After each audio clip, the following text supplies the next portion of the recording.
Movie की शुरुआत होती है जहां हमें बताया जाता है कि एक डीमन जो कि हेल से धरती पर आया और उसने यहाँ बहुत तबाही मचाई। उसकी इस तबाही को रोकने के लिए लॉर्ड बुद्धा ने उसकी दोनों आंखों को निकाल लिया। उसकी एक आंख ब्लैक कलर की थी और दूसरी आंख रेड कलर की थी।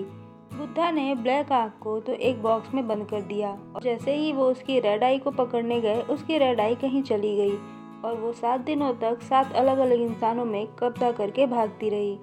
और 8वें दिन लॉर्ड बुद्धा ने उसकी वो आंख पकड़ ली और उसे भी एक बॉक्स में बंद कर दिया और उसके बाद दोनों आंखों को अलग अलग दिशाओं में कहीं छुपा दिया। उसके बाद हम 2005 का सीन देखते हैं जहां हम देखते हैं कि एक किम नाम का आर्कियोलॉजिस्ट रेगिस्तान में जाकर रेड आई की बॉक्स को ढूंढ लेता है। वो सबको ये साबित करना चाहता था कि ये डीमन वाली स्टोरी सच है। लेकिन 14 साल बीत जाते हैं और वो और कुछ नहीं कर पाता। अब 2021 का समय आता है यानी प्रेजेंट का समय आता है और हम देखते हैं कि आज के दिन सुपर मून नाइट है, मतलब कि आज के दिन चांद रेड कलर का होगा। उसके बाद हम उस आर्कियोलॉजिस्ट को देखते हैं जो एक रिचुअल कर रहा था। उस रेड आई पर अपना ब्लड देता है और साथ ही उसने कुछ और लोगों का ब्लड कलेक्ट किया था, वो भी वो उस पर डालता है और देखते ही देखते रेड आई एक्टिवेट हो जाती है और ये सीन यहीं पे कट हो जाता है। इसके बाद हमें एक बौद्ध टेम्पल का सीन दिखाया जाता है जहाँ एक ओल्ड मॉन्क रहते हैं और इन्हें पता चल जाता है कि रेड आई की पावर वापस आ चुकी है और ये काम किसी इंसान का है। और उसके बाद वो जाकर बुद्धा के स्टैचू को हटाते हैं और हमें दिखाया जाता है कि ब्लैक आई का बॉक्स वहाँ पर रखा हुआ है। रेड आई को एक्टिवेट होने का पहला दिन था और हम देखते हैं कि एक कंस्ट्रक्शन साइट है जहाँ पर एक वर्कर को दिखाया जाता है। असल में पहले वो एक मॉन्क था जिसका नाम पार्क है।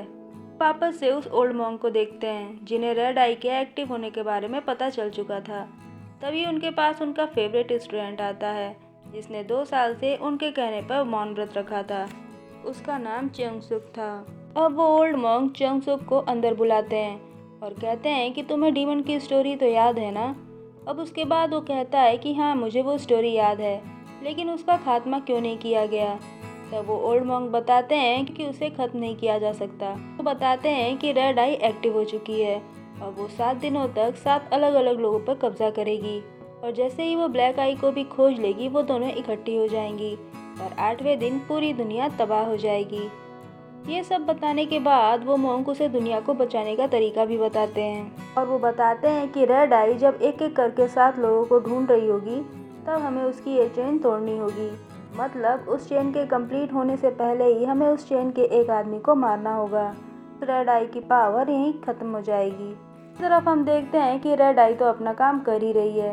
हम देखते हैं कि जंगल में एक हंटर एक शिकार कर रहा होता है और तभी पीछे से उसके कंधे पर एक हाथ आता है और सीन यहीं कट हो जाता है। अब हम अगली सुबह का सीन देखते हैं जहां हम देखते हैं कि चंगसुक एक बुरा सपना देखकर उठता है और अपने सामने वो मॉन्क को बैठा देखता है। अब मॉन्क उसे एक बॉक्स देते हैं और उसे ऑर्डर देते हैं कि ये बॉक्स पार्क को ले जाकर दे देना, लेकिन उसके पहले ही मॉन्क की वहीं मौत हो जाती है। अगले सीन में हम एक होटल का सीन देखते हैं और ये रेड आई के एक्टिव होने का तीसरा दिन था। हमें पता चलता है कि वो हंटर इसी होटल में आया था जहाँ पर एक कपल उन्हें देख के डर गया था और उसने उस कपल में से उस आदमी को मार दिया था। और तभी हम आज का सीन देखते हैं जहाँ डिटेक्टिव उस होटल में जाते हैं जहाँ उन्हें उस हंटर की डेड बॉडी मिलती है और साथ ही उस कपल के आदमी की भी डेड बॉडी मिलती है। उनकी डेड बॉडी ऐसे सड़ चुकी थी कि लग ही नहीं रहा था कि वो एक दिन पुरानी डेड बॉडी है। आगे जाके उस कपल की लेडी की डेड बॉडी भी उन्हें मिल जाती है। दूसरी तरफ हम चंगसुक को देखते हैं जो मॉन्क के कहे अनुसार उस बॉक्स को लेकर पार्क को ढूंढने निकल जाता है। रास्ते में उसका बैग खो जाता है और वो देखता है कि एक लड़की उसका बैग लेके जा रही है, लेकिन अगले ही पल वो लड़की वहाँ से गायब हो जाती है। अब चंगसुक किसी तरह पार्क के घर जाता है और देखता है कि पार्क तो वहाँ है ही नहीं और वो पार्क का वहीं वेट करता है। अब पार्क रात में वहाँ आता है और उसके बाद वो पार्क को सब कुछ लिखकर बताता है कि वो बॉक्स उससे खो गया जो मॉन्क ने उसे देने के लिए कहा था। अब अगले सीन में हम देखते हैं कि पार्क उस ओल्ड मॉन्क की सोल से बातें करते हैं।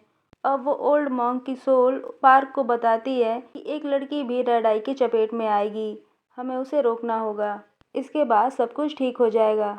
अब हम देखते हैं कि सुबह पार्क और चंगसुक निकल जाते हैं और 5वां दिन स्टार्ट हो जाता है। वो एक रेस्टोरेंट में खाना खा रहे होते हैं। तभी पार्क चिंगसुक के जूते देखता है जो बहुत बुरी तरह खराब हो गए थे और वो उसे नए जूते लेकर देता है। इसके बाद एक्साइटमेंट में चिंगसुक उसे थैंक यू बोलता है और तभी हमें पता चलता है कि उसने अपना व्रत तोड़ दिया जो वो 2 साल से कंटिन्यू रख रहा था। इसके बाद ये दोनों उस लड़की को खोजने लगते हैं लेकिन उन्हें कुछ भी नहीं मिलता और तभी उनके पास एक आदमी आता है और उसके बाद वो उस लड़की के बारे में बताता है। अब उस लड़की की लोकेशन ढूंढते ढूंढते रात हो जाती है और तभी हम देखते हैं कि पार्क को अपनी फैमिली की याद आती है और तभी हमें पता चलता है कि पार्क की फैमिली एक एक्सीडेंट में मर गई थी और जिस लेडी ने उनका एक्सीडेंट किया था उसने भी अपनी जान दे दी।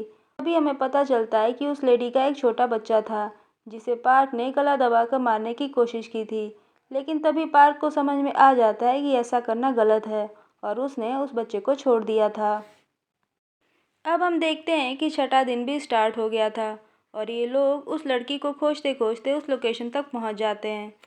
अब चिंसोक को वहाँ एक लड़की मिलती है जिसका नाम एरन था जो उसका बैग लेकर भागी थी। अब वो उस लड़की से पूछता है कि ये लेडी कहाँ मिलेगी। अब वो लड़की उसे बताती है कि ये यहाँ नहीं रहती। अब पार्क और चिंसोक वहाँ से निकल जाते हैं और उस लड़की को फिर से खोजने लगते हैं और तभी हम देखते हैं कि पार्क के पीछे वो होटल वाला डिटेक्टिव पड़ जाता है। उसे लगता है कि ये जो मर्डर्स हो रहे हैं उसके पीछे पार्क का ही हाथ है और तभी पार्क और डिटेक्टिव में हाथापाई होने लगती है और पार्क के हाथ से वो मैप नीचे गिर जाता है जिसमें उस लड़की का लोकेशन था। दूसरी तरफ हम चिंसोक को देखते हैं जिसे एक लड़की दिखाई देती है। असल में वो लड़की भी रेड आई के चपेट में थी। उसे देखकर चिंसोक बहुत डर जाता है और वहाँ से भागकर सीधे पार्क के पास आता है और उसे सब कुछ बताता है। अब पार्क कहता है कि मैं उस लड़की का मर्डर करने जा रहा हूँ। अब हम देखते हैं कि चिंसुक उस लड़की को बचाने के लिए जाता है। अब डिटेक्टिव पार्क को देखता है कि उसके हाथ में कुल्हाड़ी है और वो उसके पीछे जाने लगता है, लेकिन चिंसुक उन लोग से पहले पहुंच जाता है और उस लड़की जिसका नाम एरन था उसे चलने के लिए कहने लगता है और तभी पार्क भी वहां आ जाता है और उसके पीछे पीछे वो डिटेक्टिव भी वहां आ जाता है और उसके बाद पार्क और उस डिटेक्टिव में फाइट होती है और तभी वहां वो लड़की आती है जिसे पार्क मारने के लिए आया था। वो डिटेक्टिव को उठाकर फेंक देती है जिससे डिटेक्टिव बेहोश हो जाता है और हमें पता चलता है कि पार्क जिस लड़की को मारने आया था वो ये है और चिंसुक जिसे बचाने आया था वो एरन है। पार्क अपनी कुल्हाड़ी पर ब्लड से बुद्ध का कोई चैंट लिखता है और उस लड़की के पीछे भागता है। अब वो लड़की जो रेड आई के चपेट में थी वो बाहर आकर डिटेक्टिव डोंग से हेल्प मांगने लगती है जो होटल वाले डिटेक्टिव का फ्रेंड था। डिटेक्टिव डोंग पार्क को गन पॉइंट पर ले लेते हैं और तभी हम देखते हैं कि वो लड़की वापस से डिटेक्टिव के ऊपर चढ़ जाती है और उसके फेस पर एक रेड आई दिखाई देने लगती है और देखते ही देखते वो आई डिटेक्टिव के अंदर चली जाती है और अब डिटेक्टिव डोंग और पार्क में फाइट होने लगती है और पार्क वहाँ से भाग जाता है। दूसरी तरफ हम देखते हैं कि चिंसुक एरन को लेकर बौद्ध टेम्पल जा रहा होता है और अब 7वां दिन स्टार्ट हो जाता है। अब हम पार्क को देखते हैं जो भाग रहा होता है और भागते भागते बस स्टेशन पर पहुंच जाता है क्योंकि उसे बौद्ध टेम्पल जाना था जहां उसे रात के 8 बजे से पहले पहुंचना था, लेकिन बस 3 घंटे बाद आने वाली थी और उसके बाद वो बस का बैठकर वेट करने लगता है। तभी वापस से ओल्ड मॉन्क की सोल वहां आती है और पार्क से बातें करने लगती है। वो सोल उनसे कहती है कि इस कर्ज को ख़त्म करने के लिए अगर तुम्हें जान भी देना पड़े तो दे देना और उस रेड आई को तबाही मचाने से रोक लेना। उसके बाद हम देखते हैं कि बस आ जाती है और पार्क टेम्पल जाने के लिए बस में बैठ जाता है। उसी तरफ हम चिंसुक और एरन को देखते हैं जो जंगल में जाते हैं और थक जाते हैं और वो एक जगह पर बैठकर रेस्ट करने लगते हैं। उसी तरफ हम उस डिटेक्टिव को देखते हैं जिसे उस लड़की ने बेहोश किया था। मैप जो पार्क ने खो दिया था वो उस मैप की सहायता से उस लेडी के घर आ जाते हैं जहाँ एक लेडी रहती है। वो उसको सारी स्टोरी बताती है और वो बताती है कि जिस आर्कियोलॉजिस्ट ने रेड आई को एक्टिव किया था उसने एरन को गोद लिया था। इस वजह से एरन उसे बहुत लाइक करती थी और रेड आई को एक्टिव करने के लिए उसने अपना ब्लड भी दिया था, लेकिन रेड आई के एक्टिव होने के बाद वो एक एक करके सबको मारने लगी। दूसरी तरफ हम पार्क को देखते हैं जो बस से उतरकर चिंसुक और एरन के पास आता है जहां वो लोग आराम कर रहे थे और तभी हम देखते हैं कि एरन वहां से गायब हो जाती है और चिंसुक देखता है कि उसका बैग वहीं पड़ा है जिसमें ब्लैक आई वाला बॉक्स था। असल में ये लड़की अपना काम कर रही थी, उसको दोनों आंखें एक पास ले आनी थी। यहाँ पार्क और चिंसुक सोचते हैं कि डिटेक्टिव ही वो आखिरी पर्सन है जो रेड आई के चपेट में आया था।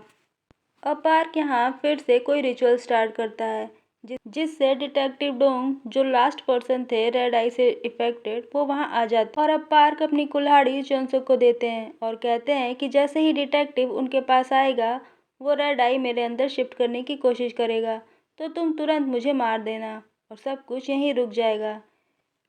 और ठीक वैसा ही होता है। डिटेक्टिव पार्क के पास आता है लेकिन वो पार्क पर हमला नहीं करता। वो उसके कान में कहता है कि मुझे तुम्हारी कोई ज़रूरत नहीं, मुझे तो कोई ऐसा इंसान चाहिए जो इन दोनों आइज़ को प्रोटेक्ट कर सके। और ये सुनकर पार्क की आंखें फटी की फटी रह जाती हैं और उसे समझ में आ जाता है कि आई का प्रोटेक्टर कोई और नहीं बल्कि चुनसुक है। और अब डिटेक्टिव डोंग पार्क को अपनी गन देता है और कहता है कि खुद को मार लो क्योंकि मुझे तुम्हारी कोई ज़रूरत नहीं। लेकिन पार्क डिटेक्टिव डोंग को ही शूट करने लगता है जिससे डिटेक्टिव को गुस्सा आता है और वो पार्क पर हमला कर देता है। अब पार्क चिल्लाता है कि चुनसुक यहाँ से चले जाओ, तुम्हारी जान को खतरा है। अब डिटेक्टिव चुनसुक के पीछे जाने लगता है और पार्क डिटेक्टिव के पीछे जाने लगता है। अब डिटेक्टिव डोंग चुनसुक को पकड़ लेते हैं और उसके बाद पार्क डिटेक्टिव पर अपनी कुल्हाड़ी से अटैक कर देता है। और तभी हम देखते हैं कि वो डिटेक्टिव बेहोश हो गया था, वो आकर इन लोगों पे शूट करने लगता है। वो दौड़कर अपने साथी डिटेक्टिव डोंग के पास आता है और देखता है कि पार्क की कुल्हाड़ी लगने से वो मर चुका था और उसकी बॉडी एकदम सड़ चुकी थी।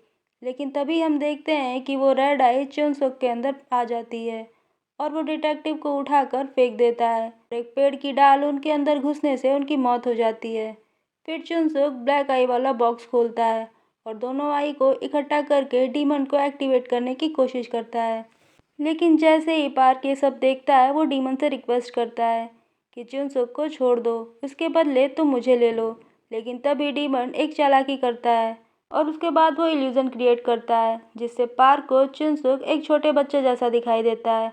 और ये वही बच्चा था जिसे कुछ दिन पहले पार्क ने जान से मारने की कोशिश की थी। डीमन ने ऐसा इसलिए किया था तो क्योंकि पार्क इस बच्चे को मार दे और रेड आई उस बच्चे की बॉडी से बाहर निकल आए और रेड आई और ब्लैक आई आपस में मिल जाएं और डीमन एक्टिवेट हो जाए। लेकिन ऐसा कुछ नहीं होता। पार्क उस बच्चे को देखकर उसके फेस को टच करने लगता है और देखते ही देखते उसके फेस पर वो बॉड चैंट लिखने लगता है। ये देखकर डीमन को गुस्सा आता है। तब चुनसुक पार्क पर अटैक करके उसे मारने वाला होता है। तभी पार्क कुछ पढ़ने लगता है जिससे चुनसुक के फेस पर जो लिखा हुआ था वो चमक जाता है, जिसकी वजह से उसकी बॉडी का डीमन बाहर आ जाता है। लेकिन अब हम देखते हैं कि वो डीमन पार्क के अंदर आ चुका था। अब चुनसुक को सारी बातें याद आने लगती हैं कि कैसे मॉन्क ने कहा था कि अगर तुम्हें अपनी जान भी सेक्रीफाइस करनी पड़े तो पीछे मत हटना। और वो पार्क की कुल्हाड़ी से पार्क के ऊपर ही अटैक कर देता है और डीमन को वहीं मार देता है और सब कुछ पहले जैसा हो जाता है। इसके बाद हम मूवी का लास्ट सीन देखते हैं। हम देखते हैं कि चुनसुक एक रेगिस्तान में है जो अपने फेस को कवर कर रखा है और वो उस रेगिस्तान में रेड आई के बॉक्स को लेकर जाता है और उसे दोबारा वहीं पे दफना देता है जहाँ से उसे निकाला गया था। और उसके पैर की जंजीर भी खुल जाती है, मतलब अब वो पूरी तरह से आज़ाद हो चुका था। और तभी उसे एरन का घोस्ट भी वहाँ दिखाई देता है और मूवी यहीं ख़त्म हो जाती है। अगर वीडियो अच्छा लगे तो लाइक, शेयर और सब्सक्राइब ज़रूर करें।